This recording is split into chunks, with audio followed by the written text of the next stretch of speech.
I want to kind of give you the picture of what Mentorfish was, the birth of Mentorfish, before it was ever here, about 7 or 8 years ago.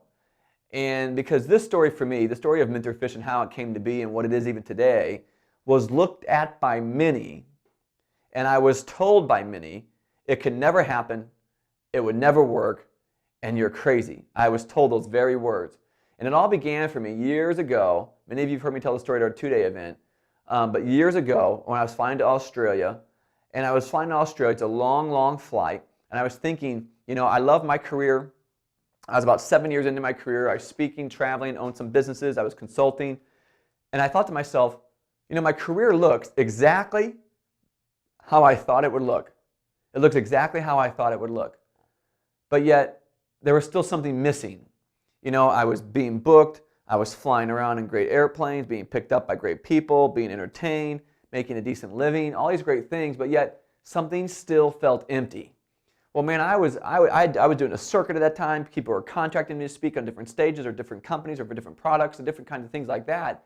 And I loved doing it. I loved helping people, but something still felt empty. And what I noticed was everywhere I went in the entire industry, no matter where I went, individuals were always getting upsold. People were always getting out credit cards and using them to go into debt to get access to the trainings or the products that either I was marketing at the time or helping other people market or the consulting I was doing. And I just saw so many people had such a desire to do something different in their life or become greater, but yet they were making decisions that were well beyond their financial means to really be making. And then the weight of that decision or the weight of that debt smothered really the principles of what it is they were purchasing to help themselves move themselves forward. So like the decision was so big and it was so much weight to the debt and the struggle to make to purchase it or to pay for it, it smothered their ability really to engage with the principles long enough to really see them work. And so I began to talk with the companies that were contracting me at the time. Now remember, this was 7, 8 years ago, so I was quite a bit younger then, and I was only about halfway into my career, of what has been told now over 15 years, almost 16 years now. And so I didn't have all the experience, but I was telling the people I was working with, I said, listen, we're missing something here. There's a lot of people that aren't purchasing because it's too much money, and there are some people that won't even come around to get access to this great content, these great principles, because they can't afford it. And so we're only like 5% of anyone, only 5% of the whole world ever shows up in a learning type seminar or conference type environment. What about the 95%? I mean, if we could reach the bigger market, how many more lives could we change? And what could we do to do that? What if we decreased the prices drastically and then we made it available to more people? Man, as soon as I started talking about decreasing prices and going over an economies of scale type of mass market appeal, people started laughing at me and said, Keith, you're crazy. Why would we charge less when we're filling the room with what we are charging? I said, well, because there's so many people that aren't in the room that if they had these principles, they would change their lives too and help us change the world. And nobody would hear me. And then I actually put the words out one day. I said, you know what? I had a vision when I was sitting there in Australia for 2 weeks that, you know what? My call, my greatness was to bring back the art of mentorship to the masses, to bring back the gift that God had given me with my mentors, working with them one-on-one and the things and everything that was within those relationships, to be able to reproduce that on a large scale that would be made available to everyone with no one left out. And I saw the seed of something that was be on a scalable foundation that literally thousands, if not hundreds of thousands, and at least 1 million people could be a part of, to have the same advantages that I was getting through the art of mentorship. And that was the vision. And so I shared it with a few select people at that time in my life, and they laughed and said, Keith, you can never do things without event fees. The entire industry is built upon that. You can't walk away from that. You know, you can't pull the curtain on the industry and then offer something for a nominal monthly fee and expect the industry to support you or not try to put you out of business or blackball you. And all I heard was it can't be done. It's impossible, Keith. That's insane. It's never going to work. Don't ever try. Don't even think about trying it because it's crazy. And I saw the fear in people's eyes. I saw the unwillingness to evolve. I saw the unwillingness to see a different perspective. And I even saw an unwillingness to reach and impact more people's lives, because what it really came down to is some of these people were really just in it for themselves. Not about what they could do for others, but really what it is they were getting, and they had no thought process beyond that. And I just began to continue to think about it, and I began to do things in a way nobody else was doing them in the industry. I began to drop prices extensively for our trainings and for our boot camps. And then I began to continue to invest and begin to develop the software to what has developed now and evolved into what the very Mentorfish you're sitting in right now watching. Think about this. I was told 7 to 8 years ago that what we are in right now, what you're watching, we're here, I'm in our beautiful headquarters in Tulsa, Oklahoma, in our own private TV studios recording, could never even exist. Keith, it can't be done. You can't put everything in the industry under one umbrella for one low monthly fee that anybody could afford. I said, no, I believe it could happen.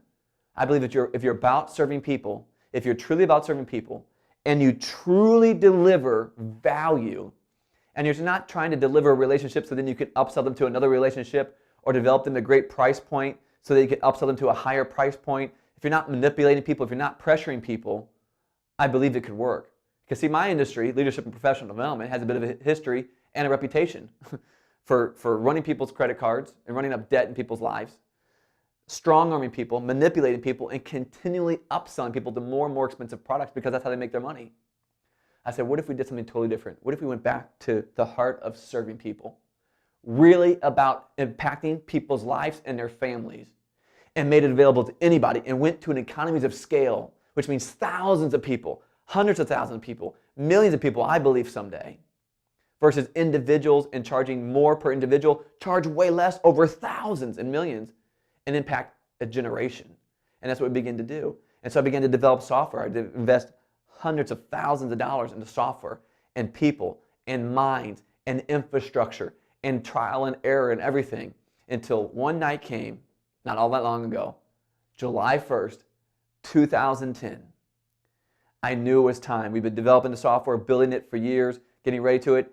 And in one night, I flipped the switch on the very thing so many people in my life told me could never happen, it was impossible. In one night, we flipped our entire business model. In one night, we stopped all event fees. We stopped charging for the 2-day. We stopped charging for 6-month boot camps. We stopped all event fee type business model products overnight. I did not take another new contract after that night. I had to honor some contracts I already began with timing, but that one night I shifted everything.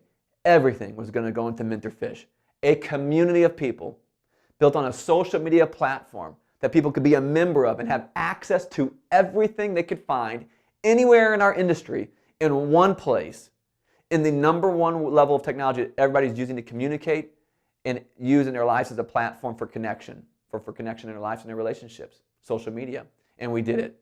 And we built a software that we knew was great for 12 months or so, and we immediately began to build what you all are in part right now. We were building what you're in right now, even when we had the old version up from July 1st, 2010 to July 1st, 2011. And in July 1st, 2011, our plan kicked into the next level, and we launched the new version of Mentorfish, which is what we just celebrated, over 1 million page views in not too long ago. Huge breakthrough, huge milestone. I'm sure you read about it and you heard about it already. But it was phenomenal. And now you're seeing daily moments, weekly articles, keynotes, live broadcasts, boot camps, financial boot camps, interactive quarterly challenges, friending, commenting, instant chatting, video conference rooms, all these different things that we had visions for so many years ago are now here. And we already have thousands of members all over the world, and we're just getting started. We have so many great things we have planned. I stopped listening to what people told me wasn't possible. I toned it out. All things are possible, and we're going to continue. I tell you what we're coming out with and what we're continuing to do is going to make it look like what we have right now, like it's 10 years old, because that's how aggressive we are. Nothing's impossible. I wanted to tell you that story because I wanted to make sure you knew you were a part of something that at one time was told to me could never exist.